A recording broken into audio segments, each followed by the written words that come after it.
Halo, salam sukses untuk kita semuanya. Para sahabat sekalian, jumpa kembali dengan saya di Rizky Channel. Hari ini saya ucapkan banyak-banyak terima kasih untuk para sahabat yang senantiasa mengupdate menonton video-video yang diupload oleh channel ini. Sekali lagi saya ucapkan terima kasih. Alhamdulillah, Assalamualaikum warahmatullahi wabarakatuh. Hari ini di Rizky Channel akan membahas lagi tentang seputaran usaha toko sembako. Tentunya tiap harinya ada tips-tips yang paling berharga di channel ini yang bisa sahabat sekalian saksikan.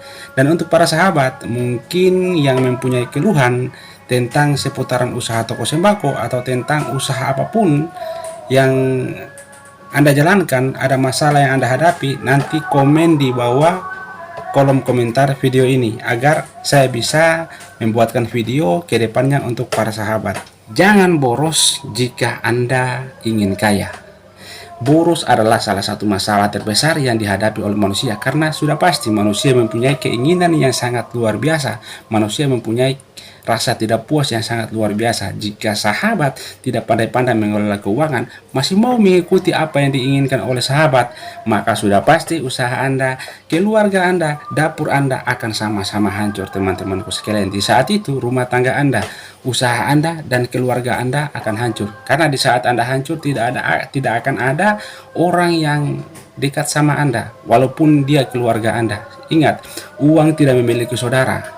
Itu sahabatku, di saat Anda senang Anda punya keluarga, tapi di saat Anda susah, keluarga Anda sudah pasti akan tinggalkan Anda, sahabatku. Karena uang berkaitan sekali dengan yang namanya finansial hidup dan kesenangan hidup dan kepuasan pribadi. Di saat Anda tidak punya uang, seakan-akan Anda akan melepas segala sesuatu yang dimiliki oleh orang lain.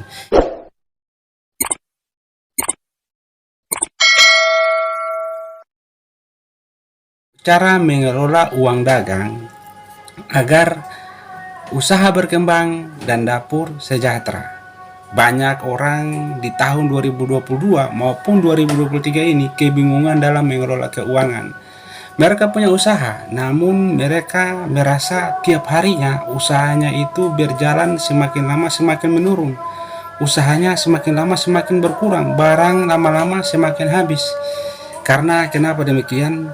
Orang-orang seperti ini orang yang tidak pandai dalam mengelola keuangan, orang yang tidak pandai dalam menentukan berapa keuntungan yang mereka dapatkan, orang yang tidak tahu berapa yang harus diambil dari keuntungan usahanya untuk kebutuhan pribadi. Karena sudah pasti kebutuhan pribadinya kita itu sangat besar dan meningkat untuk tiap harinya, teman-temanku sekalian. Apalagi di tahun 2023 ini, tahun-tahun yang sangat keras. Maka di saat kita tidak pandai mengelola keuangan usaha kita, maka sudah pasti usaha kita akan jatuh dan usaha kita itu sudah pasti akan bangkrut, teman-temanku sekalian. Maka dari itu hanya ada di channel ini teman-teman bisa saksikan tips yang baik, cara yang baik dalam mengelola keuangan. Oke. Untuk cara mengelola keuangan ada 5 poin yang saya bagikan di sini, teman-temanku sekalian. Poin yang pertama, cara mengelola keuangan yang baik agar usaha kita berkembang, dapur sejahtera. Yang pertama yaitu ambil keuntungan tidak boleh lebih dari 10% pendapatan hariannya kita.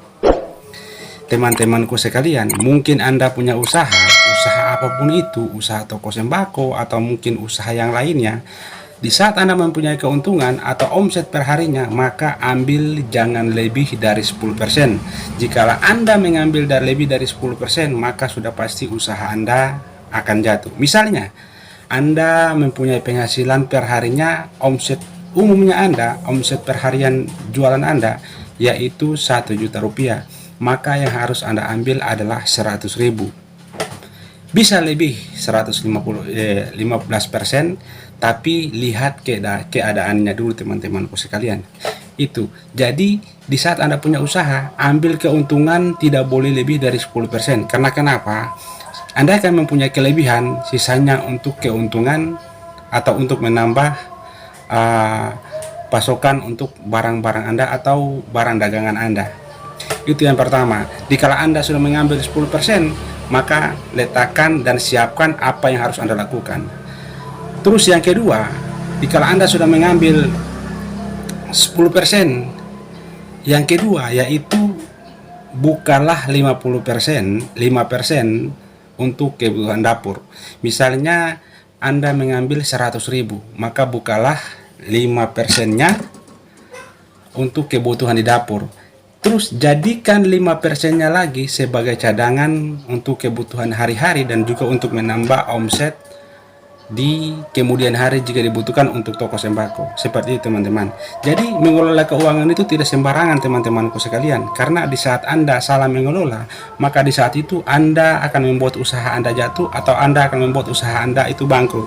Jadi hati-hati teman-temanku sekalian, uang itu sangat-sangatlah berbahaya jika salah dikelola. Banyak orang yang mempunyai usaha, modalnya besar, dan banyak, bahkan dia mengawali usahanya itu dengan modal puluhan juta. Namun di saat dia tidak pandai dalam mengelola keuangan, di saat itulah usahanya pasti akan jatuh bangkrut teman-temanku sekalian. Jadi kita harus pandai-pandai mengelola keuangannya kita. Terus di poin yang ketiga, di saat kita sudah pisahkan 5% dan sudah pisahkan lagi 5% untuk kebutuhan dapurnya kita, jangan pernah di poin yang ketiga ini, jangan pernah gabungkan uang dapurnya kita dengan uang usahanya kita. Walaupun 50% yang untuk uang cadangan, pisahkan dengan uang kebutuhan dapurnya kita. Misalnya 50.000 untuk kau simpan, 50.000 untuk kebutuhan dapur. Yang 50.000 ini jangan dulu kau simpan di celengan, pisahkan dulu dengan uang dapurmu. Gunakan yang 50.000 tadi untuk kebutuhanmu sehari-hari. Anda kan untuk beli beras atau mungkin untuk makan dan lainnya bisa Anda gunakan, dan 50%-nya lagi, 50.000-nya tadi Anda simpan untuk kebutuhan. Jangan sampai mungkin Anda ada kebutuhan mendadak atau mungkin ada kebutuhan tambahan barang untuk usaha Anda, bisa Anda gunakan teman-temanku sekalian, asalkan harus dipisahkan. Jangan sampai usaha Anda mengalami masalah seperti teman-temanku sekalian. Terus yang keempat ini yang banyak salah dikaprah oleh teman-temanku sekalian. Yang keempat, tabung jika ada kelebihan pendapatan. Sahabat, banyak orang yang salah gaprak atau yang salah mengelola keuangan di saat dia punya usaha. Dia berpikir, saya punya usaha maka saya harus menabung. Dikala usaha sahabat masih kecil, usaha sahabat masih sedikit, jangan dulu menabung, fokus dulu untuk membuat usaha sahabat itu besar. Proses menabung bisa Anda gunakan, bisa Anda lakukan di saat mungkin usaha Anda sudah berkembang besar. Namun kalau masih kecil, jangan dulu menabung, fokuslah dulu untuk meningkatkan pendapatan usaha sahabat. Seperti itu. Terus, dikala mungkin pendapatan Anda lebih, misalnya perharinya Anda dapat menjual 3 juta untuk omset perharinya, maka Anda bisa mengambil 300.000 atau 400.000. Kualitasnya sudah lebih luar biasa, maka Anda bisa menabung di antara 100.000 atau 200.000. Yang sisanya bisa Anda gunakan untuk kesejahteraan dapur. Kenapa saya bilang lagi dapur itu bisa sejahtera? Karena cara Anda mengelola keuangan jika benar. Jika tidak, sahabat, usaha Anda sudah pasti akan jatuh. Seperti itu. Tabunglah jika pendapatan Anda lebih. Jika belum lebih, jangan dulu ditabung. Fokuslah dulu untuk mengembangkan usaha sahabat. Seperti itu teman-temanku sekalian. Itu saya sahabatku, semoga bermanfaat. Kurang dan lebihnya mohon dimaafkan. Assalamualaikum warahmatullahi wabarakatuh. Jangan lupa komen di bawah komentar ini. Gitu.